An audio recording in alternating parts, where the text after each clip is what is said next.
we go. All right, we're off. Hey everybody, I'm Krista Doran, and this is the very first edition of Let Me Slip Into Something a Little Less Comfortable. And the reason I wanted to sort of film these little video series is because I think we spend a lot of time in a comfort zone. We talk about things that we're comfortable with. We are really bad about exploring uncomfortable, hard situations and having uncomfortable, hard situations. And since the death of my daughter almost 2 years ago, I have really sat in a lot of darkness and had a lot of really uncomfortable conversations.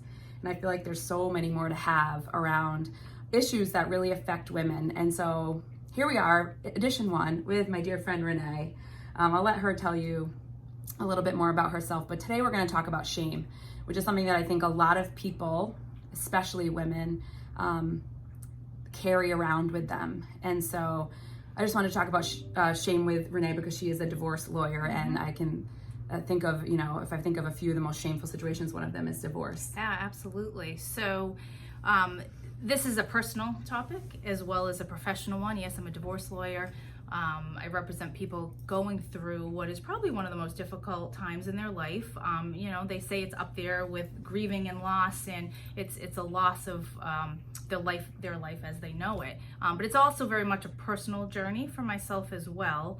I think that nothing gave me more shame than going through my own divorce. And, doing what I do, I should know better. And yet there I was on that journey. And it's so hard to share with friends and family that I failed.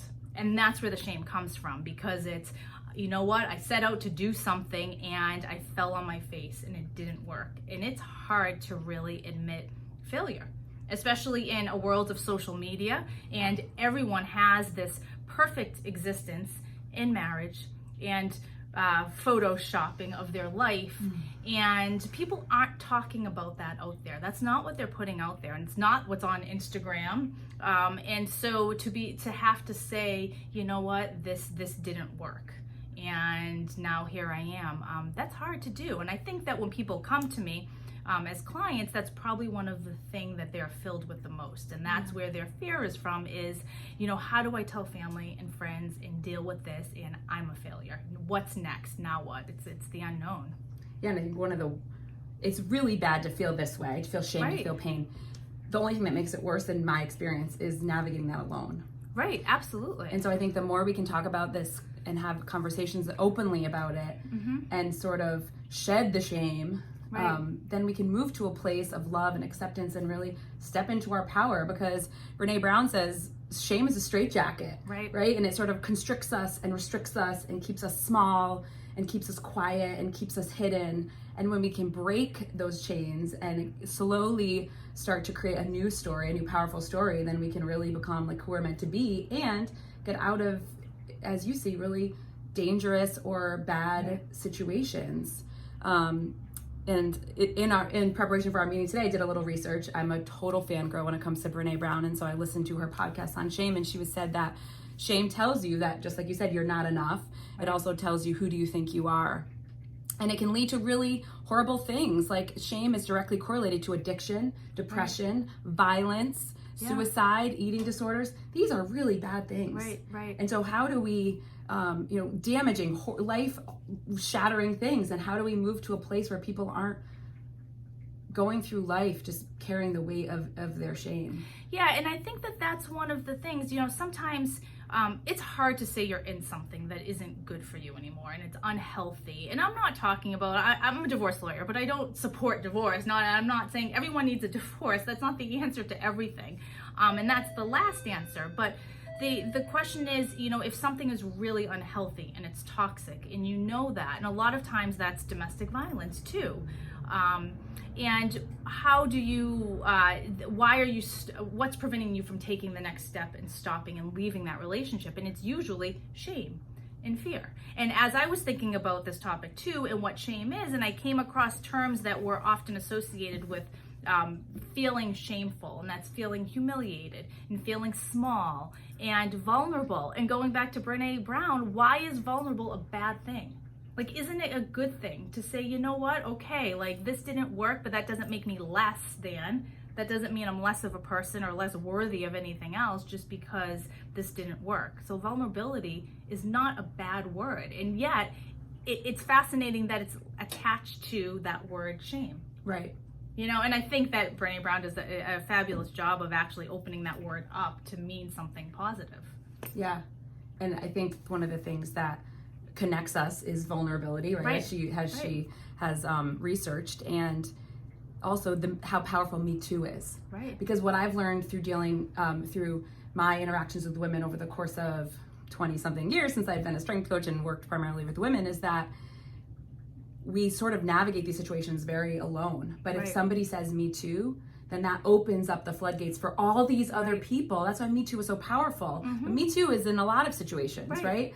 And once you say Me Too, then you open yourself up to all these other people who are struggling and in pain, and they're not alone. And so there's this connection to each other, and where you can sort of shed the shame and have these really honest, open conversations. And let's be honest, life is ugly, and it's hard, and it's messy, and it's painful. And we're not doing ourselves any favors by painting this perfect filtered portrait of ourselves. Absolutely. And I've had some friends who I've, friends I say on Instagram who, we're acquaintances, and they have this perfect life, so it seems. And then the next thing you know, their husband's not in any pictures and they're going through a divorce. And you're like, wait, how did that happen? And it's that shame that, and I'm sort of like, Renee Brown, I followed for years and read all her books, but I love to share the shit, as I call it. I love to truth tell. It's probably to a fault.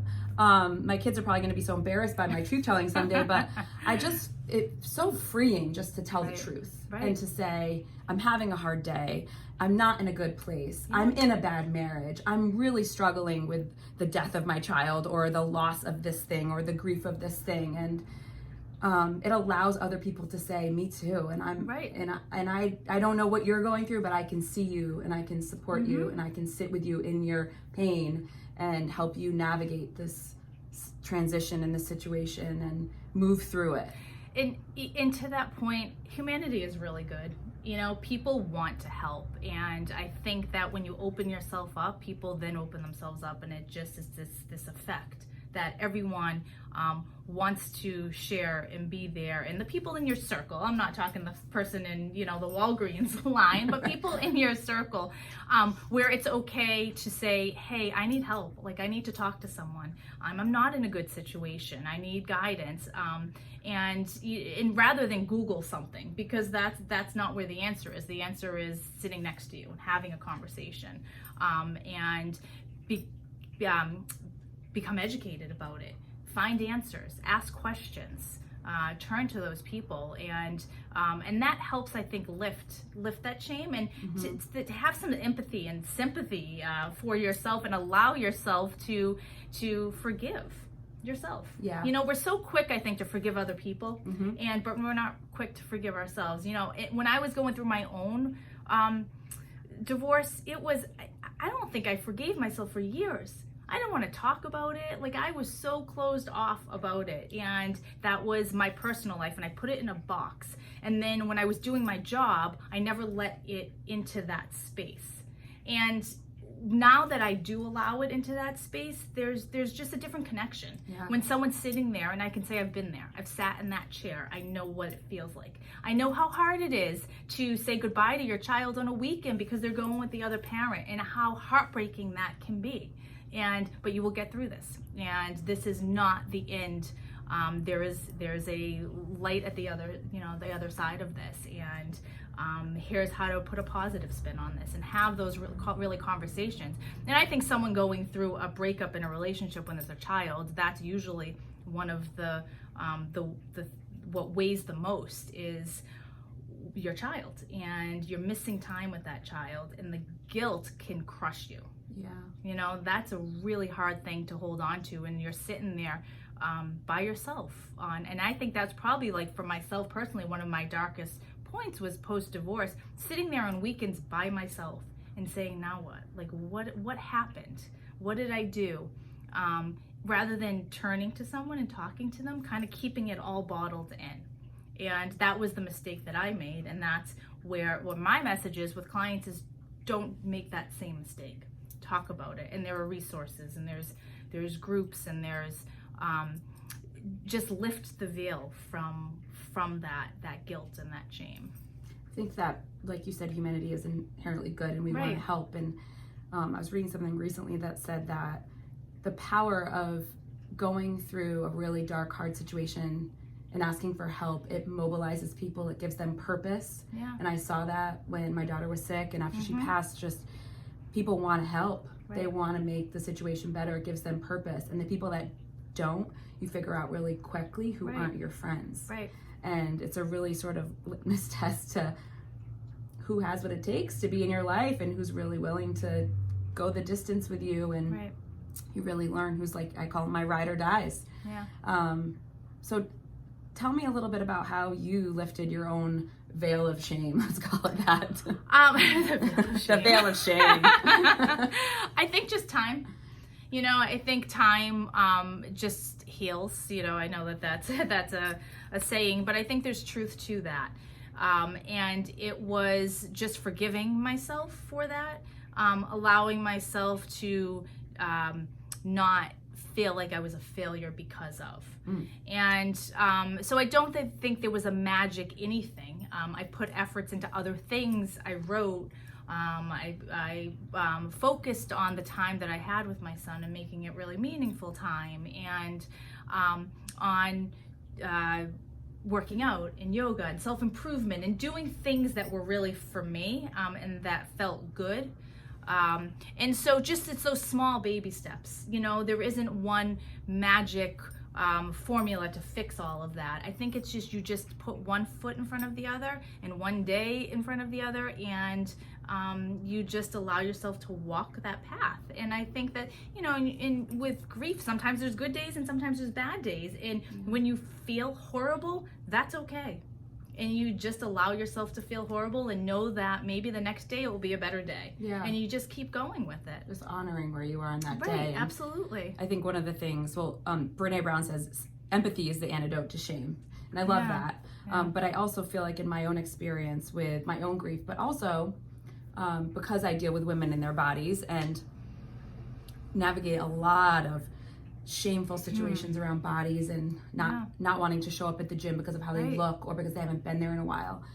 And one of the things that I have felt really helped shift people into this place from shame to sort of self-love is hindsight. This ability to say, I'm going to be kind to myself today. I love that. And I'm going to look at myself with hindsight, and I'm going to speak to myself kindly, and I'm going to treat myself kindly, and I'm going to have kind conversations with myself in my head. Because if you've been telling yourself this story of shame and the story that you're not enough and who do you think you are for years, it's not just going to go away with one kind thought. Right. It's this constant conversation that you have with yourself in your own head that says, when the second that something says, I'm not enough, you replace it with, I give myself permission to be different today. Right. I give myself permission to show up to the gym and to not lift that X amount of weight that I lifted last time, but just to move. I give myself permission not to study myself in the mirror. Right. I give myself permission to be really proud of every little thing that I'm doing to make myself better. And I think the more we can practice that self-love and that hindsight, the more the shame sort of quiets, because we have these voices, right? We have these tenants in our head, and the tenant, the roommate that we have in our head, they can be a really lovely roommate or they can be a really nasty roommate. And I think it's in our control to decide who lives in our head. Right. And when the nasty roommate gets loud, we have to silence it. Right. We have to slowly tell ourselves this new story. And I can attest to the fact that a lot of, myself included, have sort of shed the veil of shame through these daily, hourly, sometimes minute by minute practices of. So there's a book that I just read by Gabby Bernstein, and she talks about what we put out there is what we get, and what we think is what we attract. And I love this concept of everyone's going to have that negative thought, and everyone's going to have that negative self-speak. I mean, it's only human nature. It's what we do, especially as women, what we do, but it's choosing again. And she goes through this method of, when you have that thought, you acknowledge it and you say, okay, you showed up, but choose again, choose something different for the next thought.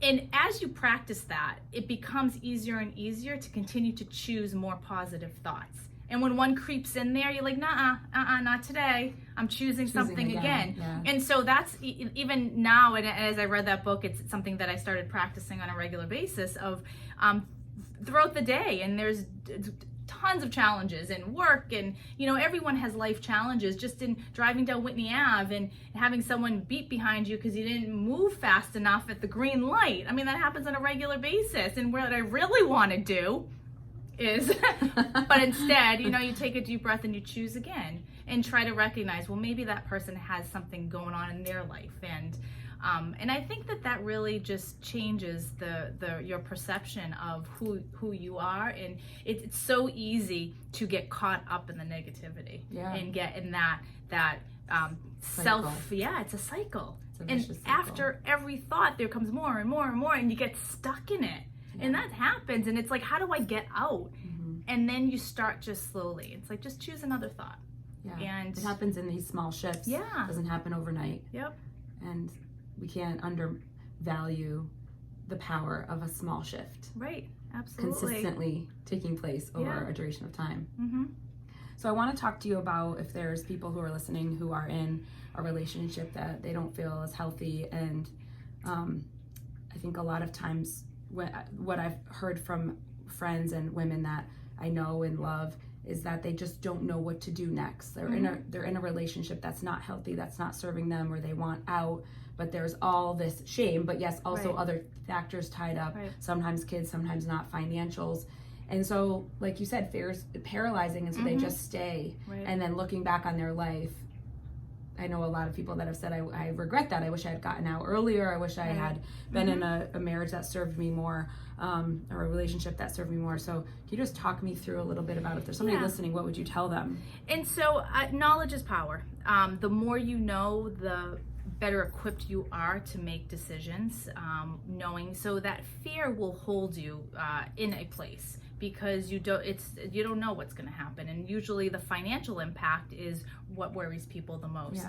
And I have never had a client go through the divorce process and then at the other end come back and say, oh, my life is horrible post-divorce because of X, Y, and Z. But that's what they think when they're in it, and it's really hard to think otherwise. And I always say to them, it's all going to be okay. It's going to be hard now. I'm not going to tell you that there aren't going to be bumps, but at the end of it, it's going to be okay, and you're going to figure this out. And if this is the right decision for you and your family and your children and yourself, then everything will land exactly the way it's supposed to. So I would say the first step is, when someone's really struggling with that, I think counseling is always a great place or great resource.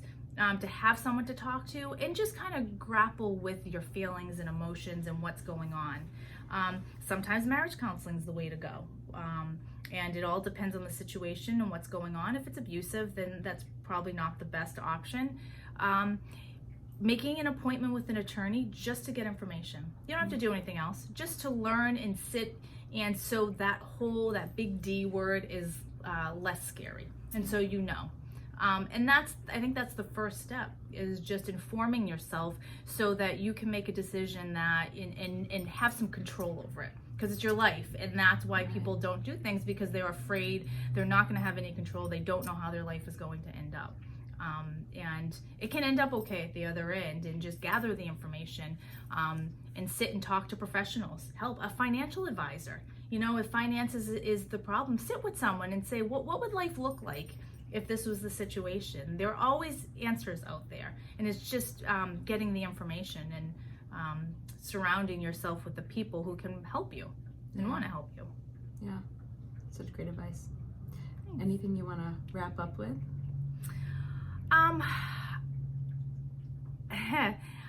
I think that I think it's hard in any relationship, and not just marriage. You have friendships and family, and I think we come across just in life relationships that don't serve us anymore.